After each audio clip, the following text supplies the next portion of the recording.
Welcome to American Coney Island for our Trump talk after last night's acceptance speech. I'm Jason Carr, Rhonda Walker. Good to see you. Good to see you as well. Evrod Cassimy here as well. We're looking to kind of have maybe a town hall discussion about the speech last night from Donald Trump and this campaign in general. It's obviously a topic of discussion, the water cooler topic of the day at workplaces, at home. We're going to bring in Sheila Cockrell here, as well as Randy Richardville. Good morning to you both. Good to see you. Good to have you here. Thanks for being here. Sheila, your immediate first impression watching last night? It was another Trump show. It was short on substance. It was a lot on pushing buttons. Lots of, it painted a very gloomy picture of the country that I don't believe is the actual experience. Just case in point, if you listen to him, crime is like rampant. Crime is down in the United States. Not that there's ever an acceptable level, but there's this, he's a xenophobe, he's a racist, and it all came through in the coded language that's been his since he began this campaign.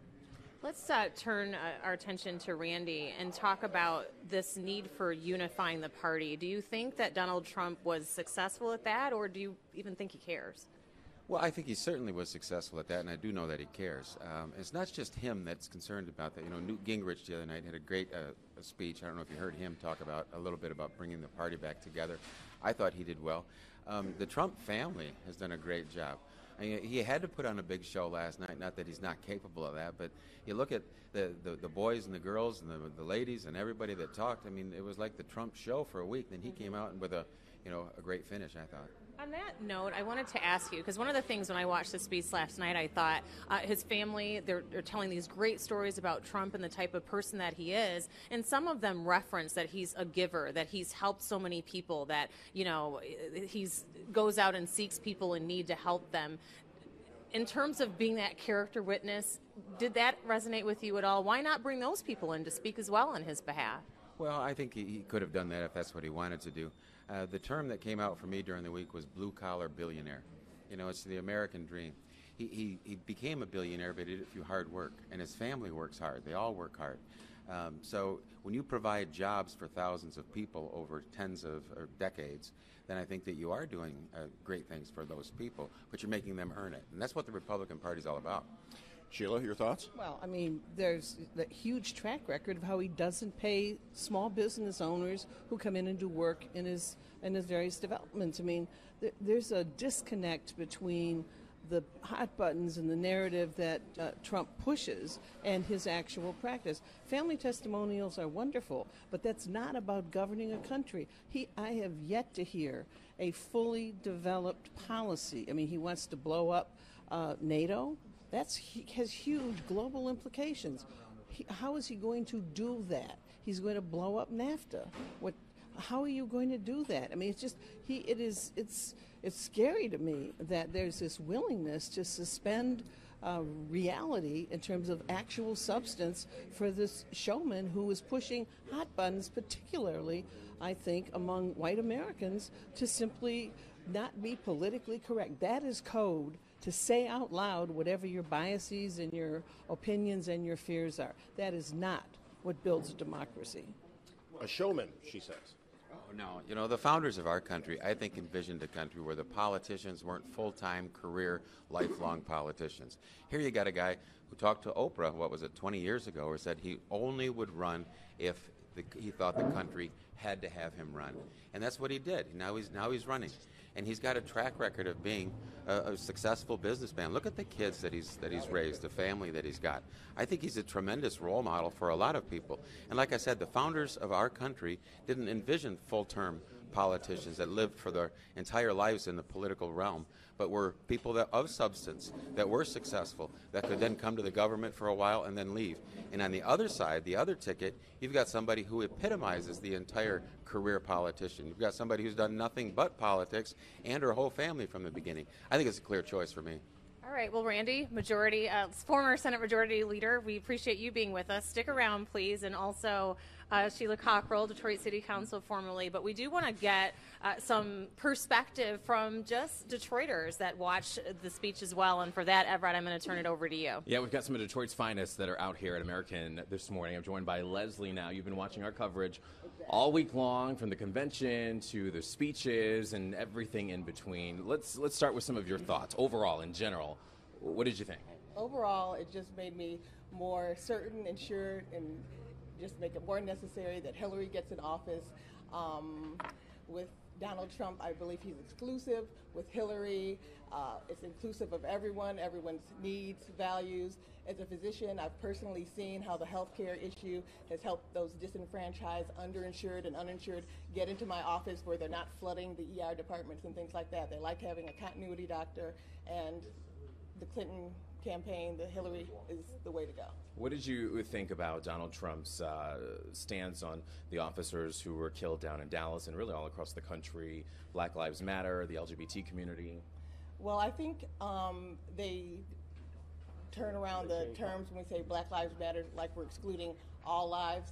We're not saying that all lives don't matter. Obviously, there's an issue with these new, and or at least they're being more illuminated with cameras, of the unfair treatment of disenfranchised African Americans, and we just have to make the issue that this is a problem and we have to address it. Of course, police force is wonderful. We support everyone, but we would be remiss if we didn't state that is an issue. And we had talked a little bit off camera about your thoughts on Melania's speech and the allegations of plagiarism. Tell everyone what you thought about that. I just thought that showed how, I mean, it was obvious to anyone that the words were taken from Michelle Obama. And the fact that right after that, they were like, oh, those are common words. Anybody would say that, blah, blah, blah. And then they come back and recant and say, oh, well, we did make a mistake, like 2 days afterwards. Do you think that's going to affect the voter outcome? I don't. Okay. But it just shows a pattern of denying, and then making adjustments after the fact. Okay. Thank you so much for your input. We're getting a lot of Detroiters coming down to American Coney Island here in Lafayette, and I'm joined by Fayette, right? That's correct. What did you think of Trump's speech last night? Well, I thought it was a lot of rhetoric. You know, he gave a lot of generalizations with no facts. Okay. And I also want to know how he's planning to fund all these things. For instance, the infrastructure idea. As you know, Obama tried to pass infrastructure bill, and the Congress gives the money for the project. So I want to know how he plans to pay for all the promises he made. Did he do anything to sway your vote at all? Absolutely not. It was just a big production to me, and it didn't seem like it was very serious. You know, he's an entertainer, and that's what it appeared to me to be a big production, and with no bite, really.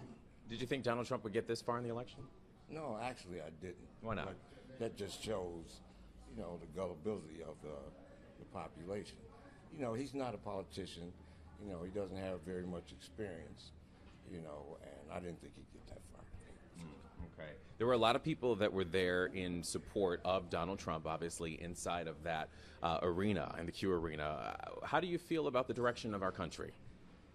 Well, I know we've got a lot of work to do. You know, race relations are still a big problem. And he painted a big picture, a dismal picture of our country. I don't think it's really that bad. But we still have a lot of work as far as education and funding a lot of social programs. Did you get the feeling that he cared about race relations, that he was going to do anything for minority communities? Well, I'm really not sure. You know, he said a lot of things that he would do, but, you know, you can make promises, you know, to get elected, but how are you going to follow through? Gotcha.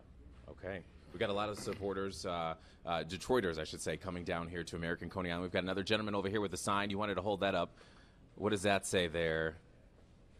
It says, Mrs. Clinton, we need you. Clearly we know what side of the fence you are on there. Gotcha. And a Broncos fan at that. We do want to send it back over to Jason. You're talking about this on Facebook as well. That's right. We have live viewers checking this out on the Facebook Live simulcast. Of course, we're streaming on clickondetroit.com, simulcasting on Facebook Live. Kelly says, I'm still trying to figure out the Let's Make America Great Again BS. Yo says Hillary for president. The comments are coming in fast and furious. We're talking in the hundreds of viewers here. We also have more people joining us here at American Coney Island, and we invite you to do so as well if you're inclined to come on down, if you live downtown, or even if you don't. You can drive on down here and join us right here at the tip of American Coney Island and be part of this conversation on the heels of Trump's acceptance speech from last night. Sue says, you can see his accomplishments all over the world. I don't see any good. Hillary has done all bad, and all these people have been duped by her. I have a gentleman sitting down right here. Sir, can I have you stand up? What's your name? My name is Dorian Wilson. Dorian, what's your take on all this? Well, I'm a Democratic voter. I believe that Hillary Clinton is the best choice for president. The Trump campaign, I have found it to be divisive, and I think it has brought out some of the very worst aspects of American politics as well as American society. So, Hillary Clinton voter, 100%. All right. And our guy with the sign just walked away right when I was about to talk to him. Rhonda, I want to get back to Randy here. You've heard from some of our people down here. What's your take? Well, Frank Luntz is a friend of mine. We used him when I was the leader of the Senate, and Frank does the focus groups, and I think that what you're doing this morning is very similar to that.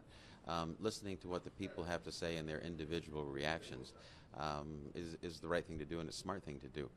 I'm actually more interested in what they have to say than what I have to say this morning, so I'm going to continue to listen to what they think about it. Let's pose a question this time around for everyone to weigh in on. And I wrote it down in Donald Trump's speech. He talked about immigration. That's obviously been a big topic. He said he wants to suspend immigration from all nation comprised or compromised by terrorism. We don't want them in our country. Why don't you, Sheila, weigh in on that? Well, does that mean he's going to suspend relations with France? I mean, there appear to be serious issues in that country. I mean, appealing to people's fear is absolutely it's demagogic. I mean, and this I just think it's fundamentally flawed. It is not dealing with the reality of what the requirements are now for folks coming from Syria. It takes from now in terms of immigration policy. It takes 2 years. You can't. No one comes into this country as a refugee without going through an extended process. Are there issues? At some point, we ought to start to try to figure out what happened in the Middle East. How long ago did it start that we've reached the point where there are people who literally will blow themselves up and innocent people around them to prove a point. We ought to start to address these central issues. And Randy, you want to weigh in just on the immigration issue and Donald Trump's stance that there isn't enough vetting happening in these other countries? Well, 99% of the people that come over here are great. That's what our country was built on. And I think Rudy Giuliani the other night mentioned that as well. How do you sift through with just the handful of people that then come over and then are the bad eggs? I mean, it's difficult because you do have to put a lot of people on hold and say, look, we've got to sift this through better. We've got to do a better job of vetting who gets in here, because we don't want happening here what's been happening in France, what's been happening in the Mideast and other places around the world. So if he's going too far, maybe for a short period of time, and what we would do long term, I'm okay with that, because I want to be safe. I don't want my kids and grandkids and other people to be put in a situation where there's terrorism happening in our country. What about the tenor and tone of his speech? It was a long speech, the longest given at a convention since 1972, I believe. What do you take away from a speech that was long-winded on fear-mongering in some circles? There's a lot to be done in the United States. There are a lot of people that are dissatisfied. The fact that Donald Trump had 16 or so other opponents, all long-term, accomplished people with great resumes, but mostly had been in the political realm before, the country saying we're fed up with politicians running the country. It's time we had somebody that has a set of accomplishments and can get things done and is not afraid to point out that there are problems, and significant problems, in this country today. So I'm very happy that Donald Trump is running for office. I think we've got somebody with incredible experience. I think he's got a great heart. I think he does get a lot of attention. I've never seen a presidential election, I've been through a lot, that's got as much interest nationally and internationally as this one does. And I think that's primarily because of the gentleman named Donald Trump. And let's be clear that today we're talking about the Republican National Convention kind of post now that it's over. Next week we'll be talking more from the Democratic side in the Democratic National Convention, but we are really focusing our attention on what happened this past week. One of the things is about women and the female vote and how women responded to Donald Trump's speech last night. And even Ivanka Trump, who talked about women's equality and her father's focus on that. Do you want to weigh in on that? Well, I mean, he clearly has, he's demonstrated it repeatedly throughout the campaign, issues with women. I'm not going to become a psychologist here and try to delve into it, but at the end of the day, Mr. Trump is appealing to base fear, appealing to base prejudice, appealing to it's xenophobic, and it is not rooted in facts. Politicians, there's a connection between being a politician and a public servant.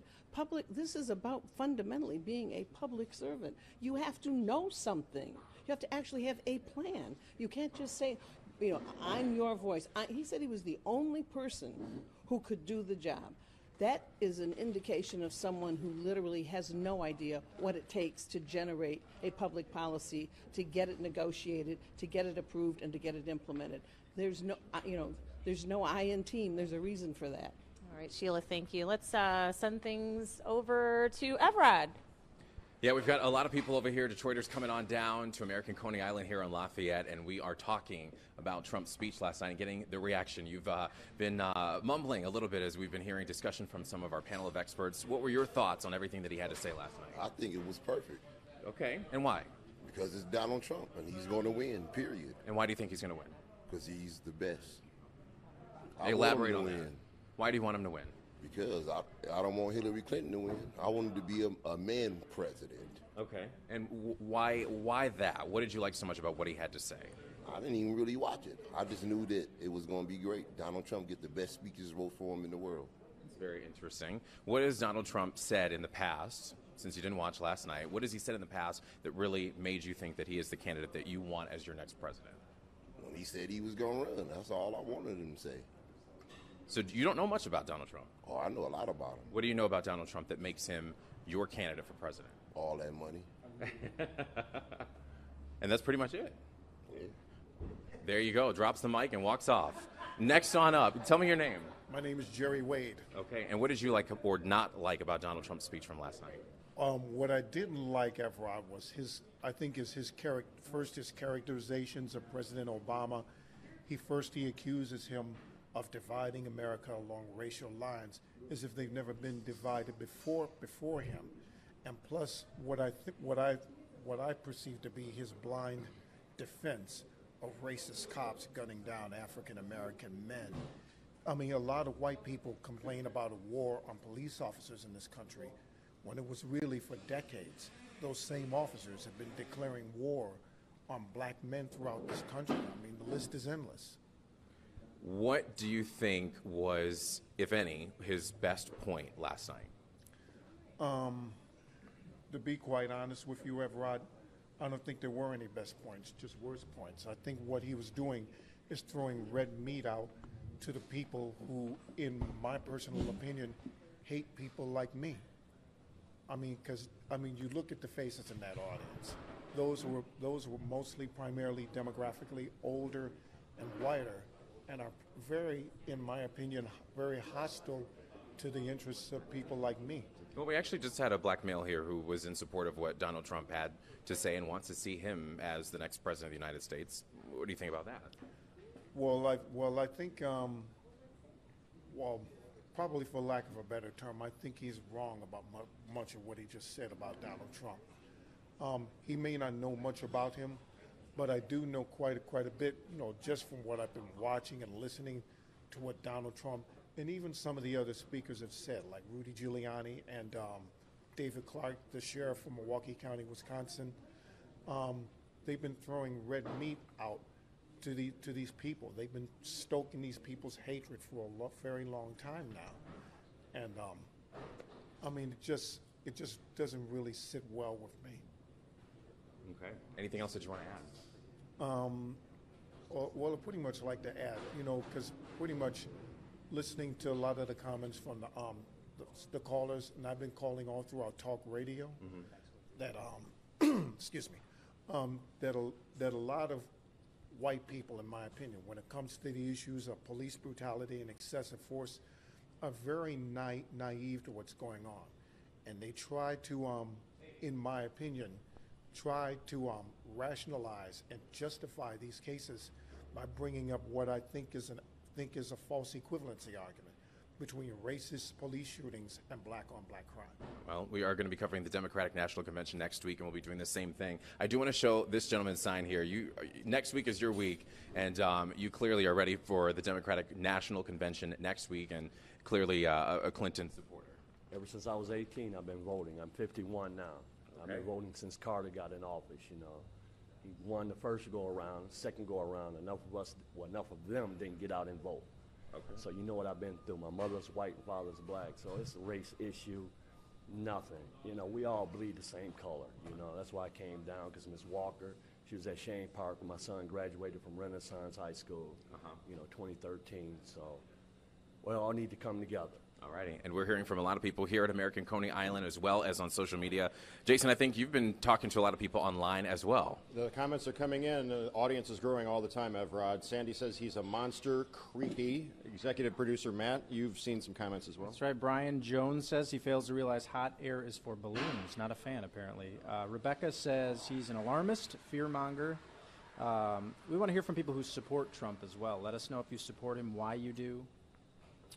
And let's see what else we have. Dana says, I agree. He can even, let's see. Did you watch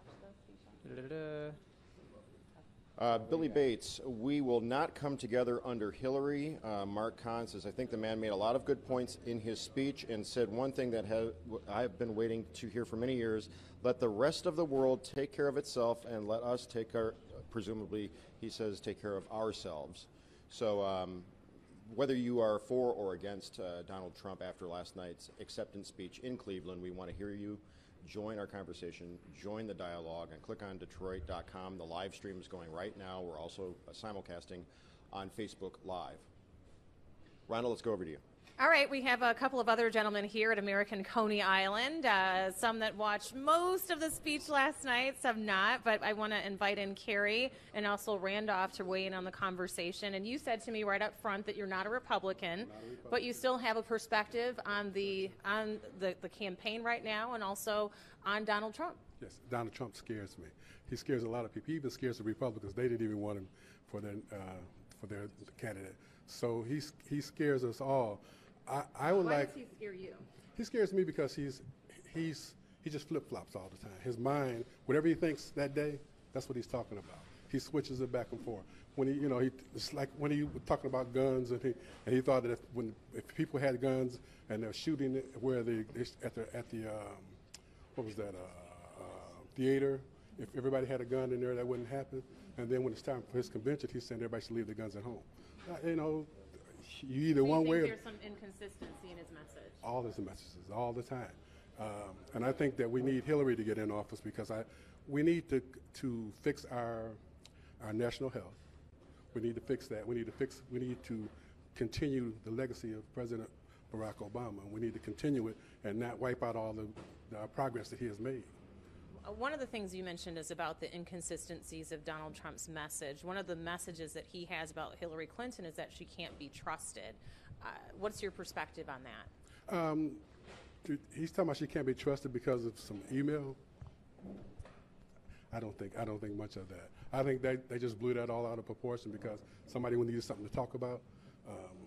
That's a security issue with the email, and that should have been taken care of all while it was going on. So.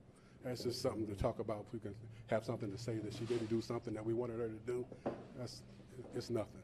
Randolph, we appreciate you stopping by. He says he lives on the other side of town, but came over here. I came over here because Rhonda Walker on the news said she would be here.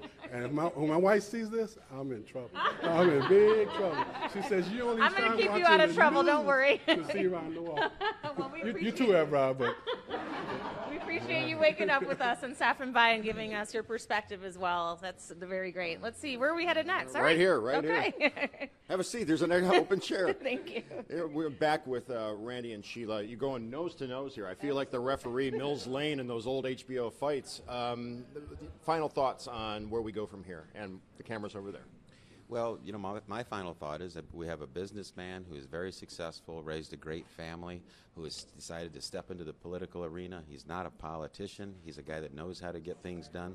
He's bringing the Republican Party together. He has a great message. He's pointed out a lot of problems in this country and with the current administration, and I'm totally supportive of Donald Trump, ready to go. All right, Sheila, camera's over there. Well, I think the track record of businessmen, certainly in Michigan, running the state, look at Flint, would indicate that running businesses is not the same as running a government. And I think that grows exponentially. I don't think that's what we need. We need solid leadership that is policy-based to address the structural problems that have faced this country for many years in terms of infrastructure. What's that about? It's getting Congress to approve legislation to fix roads, build sewers, et cetera, et cetera.